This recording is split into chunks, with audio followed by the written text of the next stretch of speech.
Dear students, जैसा कि अब वर्तमान परिस्थितियों के अकॉर्डिंग आप महाविद्यालय में नहीं आ रहे हैं, तो महाविद्यालय आपको ऑनलाइन क्लास है जो वो उपलब्ध करवा रहा है और उस ही सीरीज़ में आप लोगों को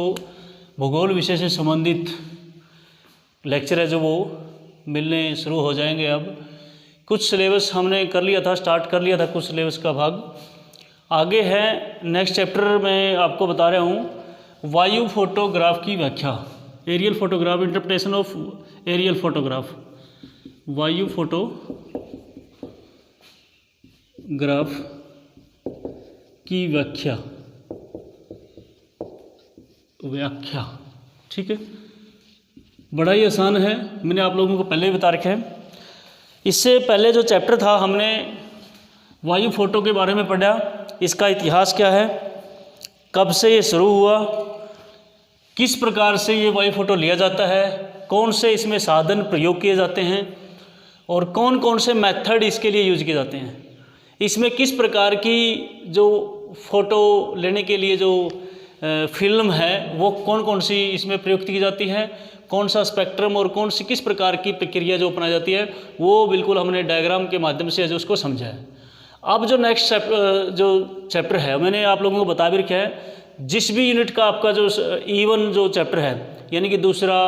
चौथा और छठा, तो ये तीन ऐसे चैप्टर हैं जो बिल्कुल आसान हैं।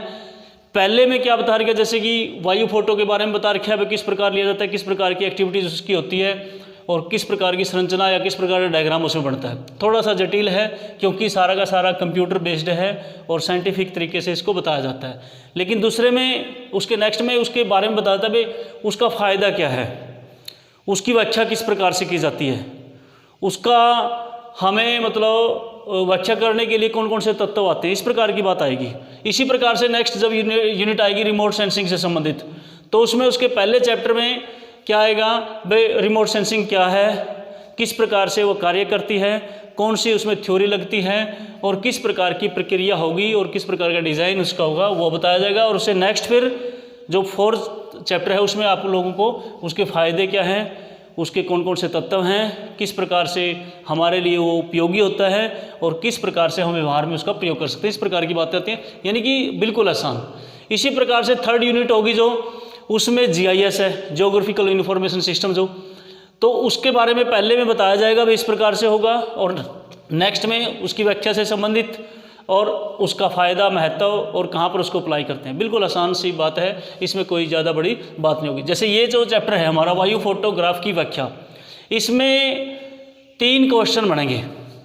सबसे पहला यही होगा, वायु फोटोग्राफ की व्याख्या या वायु फोटोग्राफ को किस प्रकार से हम पहचान कर सकते हैं, उसका महत्व बताइए। वायु फोटोग्राफ किसे कहते हैं, उसकी जो व्याख्या करने के जो आधारभूत तत्व हैं वो कौन कौन से हैं, ठीक है, और वायु फोटोग्राफ क्या है उसके सिद्धांत बताइए। ठीक है, तो इस प्रकार का है, बिल्कुल आसान सा है ये, तो इसको समझने का प्रयत्न करेंगे। आज इस चैप्टर की हम शुरुआत करते हैं। तो सबसे पहले वायु फोटोग्राफ की व्याख्या, और व्याख्या से संबंधित आप लोग क्या देखेंगे, जिस प्रकार से आपने मानचित्र ले लिया, मानचित्र में तो क्या होते हैं, रूढ़ चिन्ह होते हैं भाई। ये जैसे कि वृक्ष है, ये कहीं पर जो टेलीग्राफ ऑफिस है TG लिखा गया, या फिर कहीं पर पोस्ट ऑफिस है PO लिखा गया, या फिर किसी जलवायु से संबंधित कोई निशान बना दिया भाई ये मरीचिका है, जिस प्रकार से देखा होगा आपने, इस प्रकार का निशान है जो, ठीक है, या वायु से वेग से संबंधित हो गया, बादलों का आकार है भाई कितना आच्छादित है, ये डार्क इस साइड दिखा दिया होगा। तो काफ़ी सारे रूढ़ चिन्ह आपने मानचित्र पर देखे होंगे और वो आप लोगों को बताते हैं भाई यहाँ ये क्षेत्र है जो इस प्रकार का होगा, यहाँ पर इस प्रकार की जलवायु होगी, इस प्रकार का मौसम होगा, या यहाँ पर इस प्रकार के जो धात्रीय लक्षण, जिस प्रकार से पर्वत, पठार, मैदान, या किस प्रकार की मिट्टी है, या प्राकृतिक वनस्पति है, इस प्रकार की व्याख्या हम मानचित्रों पर कर सकते हैं, देख सकते हैं, उसको आसानी से उसको पहचान सकते हैं। किसके द्वारा, तीनों साल हमने, पिछले जो सेमेस्टर आए, पांचों के पांचों सेमेस्टर में हमने उन प्रतीकों को, रूढ़ चिन्हों को हमने देखा है, ठीक है ना। लेकिन अब जो थोड़ा सा हटके है, ये बिल्कुल डिजिटल मेथड है सारा का सारा आजकल जो अपनाया जा रहा है। जो हमारे जितने भी पहले हम एरियल फोटोग्राफ शुरुआत हमने बताया था पहले चैप्टर में किस प्रकार से लिए गए हैं। उसके बाद नई नई जब से मतलब वायुयान का आविष्कार हुआ, उसके बाद सैटेलाइट्स आ गए, उसके बाद और तकनीक GIS आ गई, तो उससे बहुत बड़ी तकनीक की उपलब्धता जो हमारे पास हो गई है, तो उसको किस प्रकार से समझा जा सके, या फिर उसके द्वारा जो चित्र जो प्राप्त हुआ, हमें प्रतिबिंब जो प्राप्त हुआ, उसकी व्याख्या किस प्रकार से की जा सके ताकि हम उससे संबंधित जानकारी मिल सके हमें, और उस जानकारी का प्रयोग हम फील्ड में, क्षेत्र में कैसे करें, तो इसमें ये पढ़ा जाएगा। तो व्याख्या के लिए अब इसमें देखा होगा आपने, मानचित्र में तो रूट चिन्ह मिल गए, लेकिन इसमें कोई रूट चिन्ह नहीं होते। इसमें पढ़ने के लिए कुछ चीज़ें इस प्रकार से होंगी भाई, जैसे किसी एरियल फोटोग्राफ जो लिया गया है, उस एरियल फोटोग्राफ पर उस क्षेत्र का नाम होता है, ठीक है, नाम की जगह उसकी संख्या लिखी जाती है, और संख्या का एक उपयुक्त संख्या है, उस संख्या को दर्शाया गया भाई ये उस क्षेत्र से संबंधित होगी। उसके लिए हम डिजिटल जो मेथड है हमारे पास, जो एक सारणी होती है, उससे इसका पता कर सकते हैं, ठीक है। इसी प्रकार से जो एरियल फोटोग्राफ लिए जाते हैं, जैसे कि कोई बिल्डिंग है, वनस्पति है, कहीं पर प्राकृतिक वनस्पति है, या फिर जो मानव ने जो कृषि वगैरह है उसकी है, या फिर प्राकृतिक रूप से फैली हुई नदियां हैं, पर्वत पठार मैदान है, या मानवीय एक्टिविटीज़ की कुछ जैसे कि भवन हैं, या फिर जो वो भवन भी शहर के हैं, गाँव के हैं, सड़कें हैं, नहरें हैं, ये इस प्रकार की आकृति किस प्रकार से पहचानी जाए, हम उसके चित्र को देखकर, जिस प्रकार से हम एक मानव का फोटो लिया हुआ है और उस फोटो को लिए हुए को हम एक छोटा बच्चा भी पहचान जाता है यदि उसकी कोई जानकारी वाला होगा, तो उसी प्रकार से हम वायु फोटो की भी व्याख्या करेंगे। तो उन तत्वों को जानकर हम वायु फोटो को देखना भाई वो वायु फोटो किस क्षेत्र से संबंधित है, और उस वायु फोटो में किन किन स्थलाकृतिक तत्वों या फिर सांस्कृतिक तत्वों को दर्शाया गया है, इस प्रकार से हम उस वायु फोटो की व्याख्या के बारे में जो बता सकते हैं। तो ये थोड़ा सा शुरुआत में इसके बारे में जो आपने लिखना होगा। दूसरा है जो इसके पीछे मूलभूत सिद्धांत क्या है, इसके पीछे सिद्धांत क्या कार्य करता है, जो वायु फोटो की व्याख्या के पीछे क्या सिद्धांत कार्य करेगा। सिद्धांत ये कार्य करेगा भाई वायु फोटो जहाँ से लिया गया है उसका रंग, आकृति, आकार, गठन, ठीक है, तो ये किस प्रकार के हैं, ठीक है, या आभा उसको बोल सकते हैं, ठीक है। तो ये जो तत्व हैं, ये तत्व उसके ऊपर किस प्रकार से अप्लाई किए जाते हैं, वो सिद्धांत है जो वो इसके पीछे कार्य करता है। जिस प्रकार से रंग है, अब रंग जिस प्रकार की धात्रीय संरचना होगी वायु फोटो के द्वारा उसी तरह का रंग है जो दिखाया जाएगा यदि कलर्ड फोटोग्राफ हमारे पास है। और यदि कलर्ड नहीं है तो उसमें क्या होगा, फिर जो सैडनेस है उसकी जो उस रंग जो ब्लैक एंड वाइट है उसकी जो गहराई है, भाई ज़्यादा ब्लैक है, हल्का है, बिल्कुल उसके ऊपर डिपेंड है जो वो कर सकता है। इसी प्रकार से आकृति किस प्रकार की है, उसकी आकार, आकृति और आकार दोनों में फर्क है। आकृति एक हिसाब से पैटर्न टाइप होता है, ठीक है, और आकार कितना बड़ा छोटा ये उस प्रकार से। गठन, टेक्सचर, उसकी संरचना किस प्रकार की है, भाई त्रिविमीय है,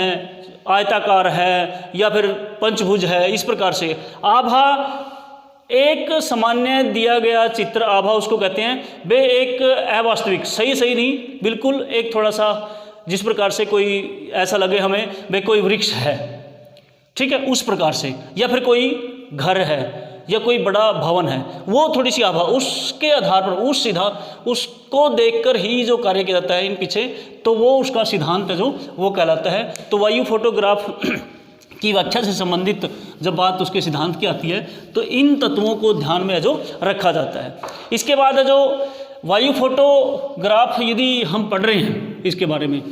हम पढ़ क्यों रहे हैं, हमारे लिए इसका महत्व क्या है, बाद में भी आएगा इसका, लेकिन थोड़ा सा सोचो अलग से क्वेश्चन जब इसके बाद मतलब कौन कौन से तत्व प्रभावित करते हैं या कौन कौन से इसके तत्व होते हैं वो सारे, उससे पहले थोड़ा सा महत्व देखें। भाई हम वायु फोटो को क्यों पढ़ रहे हैं, इसकी व्याख्या क्यों कर रहे हैं, इसको सोचो, अपने माइंड में देखो भाई इसकी ज़रूरत क्या पड़ गई हमें। क्योंकि देखो पहले हम जो स्थलाकृतिक मानचित्र जो बनाते थे उसके लिए हम फील्ड में जाते थे, जरीब ली, फीते लिए, सर्वेक्षण किया, मानचित्र बनाया, कितना गहन अध्ययन के बाद जो वो मानचित्र बनता था और बड़ा समय और धन की आपूर्ति है जो उसके ऊपर बहुत ज़्यादा लगती थी। लेकिन आजकल है जो, और थोड़े समय में और बढ़िया किस्म के जो वायु फोटो लिए जाते हैं और उससे फिर मानचित्र है जो आसानी से बन सकता है, कहीं जाने की जरूरत नहीं। जैसे कुछ आप लोग ये देख लो, जो मेडिटेरियन एरिया है या फिर जो विश्वस्तरेखीय क्षेत्र है, वहाँ पर गहरे जंगल है, वहाँ पर किस प्रकार से सर्वेक्षण किया जा सकता है, नहीं किया जा सकता। तो एरियल फोटो वहाँ पर बड़ा महत्व का है। दलदलीय क्षेत्र है, महासागरों के बीच का क्षेत्र है,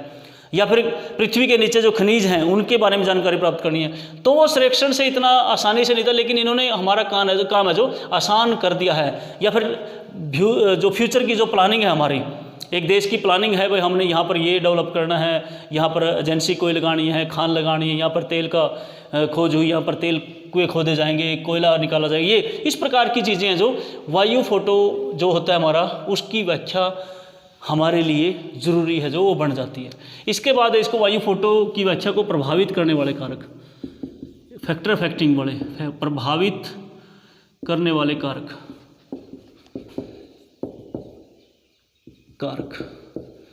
वायु फोटो की जो व्याख्या करते हैं हम, उस वायु फोटो की व्याख्या करने के लिए, जैसे कि आप लोग बैठे एक एरियल फोटोग्राफ दे दिया, मेरे को दे दिया, तो हम उसको पहचान रहे हैं उन संकेतों को। एक तो वो देखना भाई हमें क्या क्या तत्व वहाँ पर प्रभावित कर सकते हैं। दूसरा, जब वायु फोटो लिया गया था उस समय कौन कौन से कारक उसको प्रभावित कर सकते हैं, उसमें भी हमने देखा था पहले वाले चैप्टर में। तो यहाँ पर हम देख सकते हैं, जैसे आप लोग देख सकते हैं, पहले भी बताया था, जैसे फिल्म का प्रकार में आपने देखा एक रंगीन है, एक ब्लैक एंड वाइट है, एक कौन सी थी, तीसरे प्रकार की जो अवरक्त जिसको कहते हैं, अवरक्त जो रेडिश टाइप से होती है, ठीक है, रंगीन, ब्लैक एंड वाइट और अवरक्त। वे कौन से प्रकार की और कौन से में किस प्रकार की सही, मतलब उसमें राइट किस प्रकार से हम उसको अच्छे से उसमें देख सकते हैं। तो कौन से में देखेंगे, रंगीन में अच्छे से उसको देखा जा सकता है, ठीक है ना। तो इस प्रकार से पहला जो जगह फिल्म का प्रकार प्रभावित करता है, वे किस प्रकार की फिल्म होनी चाहिए ताकि हमें वायु फोटो की व्याख्या अच्छे से हो सके। इसी प्रकार से पहले भी बताया था इसमें मौसम, भाई मौसम बड़ा इफेक्ट करता है भाई किस मौसम में वायु फोटो लिया गया। एक तो बिल्कुल ज़्यादा धूप वाला में लिया तो फोटो अच्छा नहीं आएगा, क्या हो जाएगा, बिल्कुल साफ दिखेगा, धुंधला बिल्कुल, ठीक है नहीं, वो साफ के चमकदार सा दिखेगा, उसमें कोई भी जो ऑब्जेक्ट्स है वो क्लियर नहीं होंगे। तो मौसम के लिए वो समय बता रखे है। जैसे तीसरा पॉइंट इसमें आ जाएगा समय, भाई किस समय लिया जाए, दोपहर होने से पहले 10 बजे के आसपास और उसके बाद दोपहर के बाद 4 बजे के आसपास, वो समय मैंने आप लोगों को पहले भी लिखा दिया था। तो वो समय जो उपयुक्त होता है, ठीक है। और मौसम में आप लोग दूसरा एक बादल, जैसे हो बादल हैं, वर्षा हो रही है, तो उस दौरान वायु फोटो लेने में जो बड़ी दिक्कत होती है, और उस दौरान लिए गए वायु फोटो को जो फिर उसकी व्याख्या करने में बड़ा दिक्कत हमें महसूस है जो होती है। इसी प्रकार से समय दोपहर में ले लिया, रात में लिया, सुबह जल्दी ले लिया, ठीक है, या शाम को, तो वो इसको इफेक्ट करने का कारक है जो वो बनते हैं। इसी प्रकार से नेक्स्ट आप लोग देखेंगे वायुमंडल का प्रभाव। हमारा जो वायुमंडल है, यदि वायुमंडल में मौसम है आगे धुंध वगैरह, तो लेकिन हम यहाँ पर धूलकण वगैरह की बात करते हैं, धूलकण है, आंधी आई हुई है, या फिर कोई तूफान है, उस दौरान लिया गया वायु फोटो है जो वो अच्छा क्लियर नहीं होगा, जिससे कि हमारा वायु फोटो है जो अच्छा नहीं होगा। इसी प्रकार से हमारे द्वारा यूज की गई या सैटेलाइट के अंदर या जो वायु फोटो जिस साधन से लिया गया है, वायुयान से लिया गया है, हेलीकॉप्टर से लिया गया है, उसके अंदर प्रयुक्त होने वाली जो संवेदक प्रणाली है, संवेदक प्रणाली है जो वो किस प्रकार की है, हाई क्वालिटी की है, किस प्रकार की है, उसके अंतर्गत लगा गया जो फोटो कैमरा है, जो फोटो कैमरा किस प्रकार का है वो आ जाएगा, ठीक है। इसी प्रकार से उस फोटो कैमरे का रेजुलेशन कितना है, रेजुलेशन किस प्रकार का भाई, ठीक है नहीं, उसको बड़ा छोटा करने का किस प्रकार से कर सकते हैं, कितने कैमरे लगे हुए हैं उसमें, एक है त्रियक फोटो है, त्रियक कैमरा लगा हुआ है उसमें, या 2 लगे हुए हैं, किस प्रकार की बातें जो इसमें की गई हैं। तो वो सारे के सारे जो वायु फोटोग्राफ को प्रभावित करने वाले कारक में आ जाते हैं। इसी प्रकार से कुछ है जो स्टीरियोस्कोप, पैरालैक्स, स्टीरियोस्कोप भाई, स्टीरियोस्कोप मैंने इसके बारे में पूरा डायग्राम भी बनाया था पिछले इसमें, स्टीरियोस्कोप या पैरालैक्स, ये किससे संबंधित है, जब हम वायु फोटो की व्याख्या कर रहे होते हैं, जिस प्रकार से हमने वो बनाया था ना इस प्रकार का वो, ठीक है, इसमें वो लगा था लेंस वगैरह लगा के, तो उसके बाद वायु फोटो की किस प्रकार से इसको देखा जा सकता है उसमें, और इसी प्रकार से स्टीरियोस्कोप के माध्यम से भाई कितनी लेंस लगी है और कितने कोण पर लगी हुई है उसके, उनके आधार पर उस वायु फोटो को है जो पहचान करना हमारी भाई कौन कौन से लक्ष्य उसमें निर्धारित हैं। तो स्टीरियोस्कोप का और पैरालैक्स का उसकी जो आवर्धन अक्षमता मान लें, या फिर आप लोग इसको निकालें भाई किस क्वालिटी के हैं और किस कोण पर किस एंगल पर उसके लेंस है जो लगे हुए हैं, वो आपको बता देगा भाई, अच्छे से उसकी व्याख्या की जा सकती है, यानी कि लक्ष्यों की पहचान उससे आसानी से हो सके। अच्छी क्वालिटी का होगा तो बढ़िया हो जाएगी, ठीक है। यदि थोड़ा सा कम है या कम उसकी कीमत का है, या ये लगा लो ये उसकी वैरायटी अच्छी नहीं है, तो हमें उसके लक्ष्यों की पहचान जो आसानी से नहीं हो सकती। इसके बाद है जो उसका एक्सपोजर और प्रोसेसिंग, एक्सपोजर और प्रोसेसिंग, एक्सपोजर और प्रोसेसिंग। प्रोसेसिंग के बारे में मैंने आप लोगों को बताया था पहले भी। भाई वायु फोटो जो लिया जा रहा है उसमें उपयुक्त जो तकनीक है उसकी जो प्रोसेस है वो किस प्रकार की है। अब बंदा ऊपर है वायुयान में है, उसके द्वारा लिया जाना वाला जो फोटो है वो किस प्रकार से ले रहा है उस पर पूरा डिपेंड करता है। उस प्रक्रिया को वो निर्धारित कर रहा है और नीचे से उसको कवर कर रहे हैं, तो उनके द्वारा यदि कुछ ना कुछ थोड़ी बहुत टेक्निकली फॉल्ट हो गया तो हमारा वायु फोटो अच्छा नहीं आएगा और उसकी व्याख्या भी अच्छे से नहीं हो पाएगी। तो ये 7-8 पॉइंट है, ये क्या करते हैं हमारे वायु फोटो को है जो व्याख्या को प्रभावित करने वाले कारक है जो माना जाता है, ठीक है ना।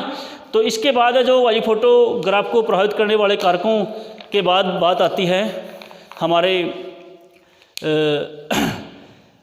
प्रतिबिंब व्याख्या के कुछ तत्व होते हैं। प्रभावित करने वाले कारकों की बात है जो व्याख्या के कुछ तत्व है, हमारे जो फोटोग्राफ है जो उसकी व्याख्या के तत्व हैं। तत्व क्या होंगे भाई, किस प्रकार वहाँ पर हमारे उसके अंदर वायु फोटो के अंदर क्या क्या तत्व हैं जिससे हमें पता चल जाता है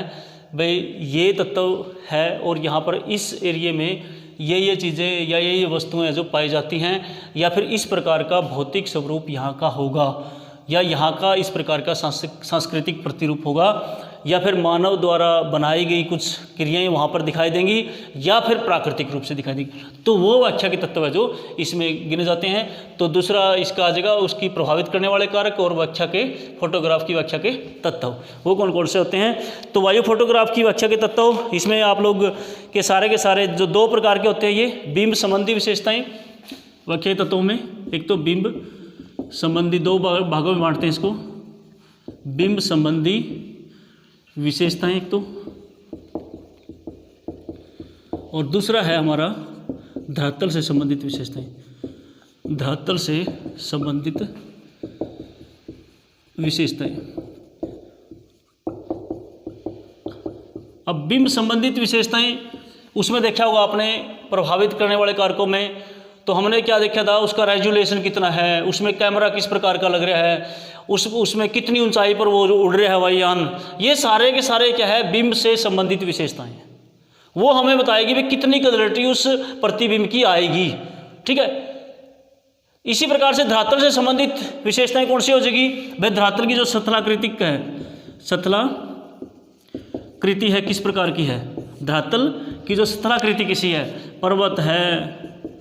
पठार है, यानी कि धरातल पर ज़्यादा ऊंचाई दिख रही है तो इसका मतलब क्या है पर्वत है, उससे थोड़ी सी कम है नुकीली है तो वो पहाड़ी है,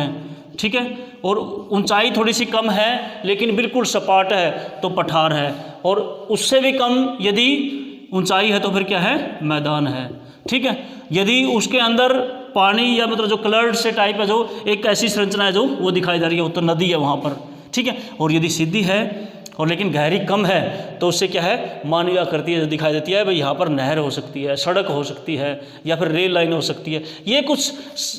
धरातल से संबंधित जो विशेषताएं जो वो दिखाने का काम करती हैं। तो व्याख्या के तत्वों में एक बिंब से संबंधित विशेषताएं और दूसरा धरातल से संबंधित विशेषताएं आती हैं। बिंब से संबंधित मैंने आप लोगों को बता दिया भाई, जब प्रतिबिंब लिया गया, जब वायु फोटो लिया गया, उस वायु फोटो लेते समय हमने क्या क्या प्रक्रियाएं अपनाई, वो सारी की सारी विशेषताएं इसमें आ जाएंगी। जैसे पहले मैंने बताया कितनी ऊंचाई पर वायुयान उड़ रहा है, या जो हमारा सैटेलाइट कितनी ऊंचाई पर है, उसके अंदर जो वायु फोटो कैमरा जो लग गया वो किस प्रकार का है, उसके अंदर जो लेंस है वो किस प्रकार के हैं, वो किस मौसम में उड़ रहा है, वो किस समय उड़ रहा है, ठीक है, उसका रेजुलेशन कैमरे का कितना है, ठीक, वो सारी की सारी चीज़ें हैं जो बीम से संबंधित हैं। और दूसरी धरातल से संबंधित विशेषताएं कौन सा आती हैं, वे धरातल के ऊपर किस प्रकार की आकृति है, हमारा धरातल किस प्रकार का दिखा है। यानी कि वायु फोटो में हमें दिख रहा है वह बहुत बड़ा सपाट क्षेत्र है और वो सपाट क्षेत्र उसके अंदर एक धूसर सी आकृति हमें दिख रही है, यानी कि हल्के रंग की दिखे, तो इसका मतलब वो मैदान हो सकता है। यदि ऊंचाई ज़्यादा नहीं दिख रही तो मैदान है, थोड़ी सी ऊंचाई वो पठार हो सकता है, और थोड़ा सा नुकीला या चोटियों वाला जो भाग हो सकता है वो पहाड़ी हो सकता है, और ज़्यादा ऊंचाई वाली और बड़ी श्रृंखला दिखे तो वो पर्वत दिखाई दे सकते हैं। इसी प्रकार से समुद्र या महासागर की आकृति आपको पता ही चल जाएगी, बहुत गहरे होगा, रंग बिल्कुल डार्क हो जाएगा नीला, और उसमें दिखाई देगा। छोटी झील होगी तो डार्क कम नीला, और जिसके कारण जो उसमें अंतर है जो वो देखने को मिल जाएगा। इसी प्रकार से मानवीय जो जल के जो भंडार क्षेत्र हैं, जैसे तालाब है या मानव ने कोई संरचना इस प्रकार की बना रखी है, तो वहाँ पर क्या होगा, उसमें रेत या जो कंकड़ पत्थर है जो वो दिखेंगे, यानी कि जो जल होगा वो उसके अंदर जो निलंबित कण है जो वो देखने को मिलेंगे, और उसका जो रंग होगा वो बिल्कुल हल्का टाइप है जो दिखाएगा, उसका कलर भी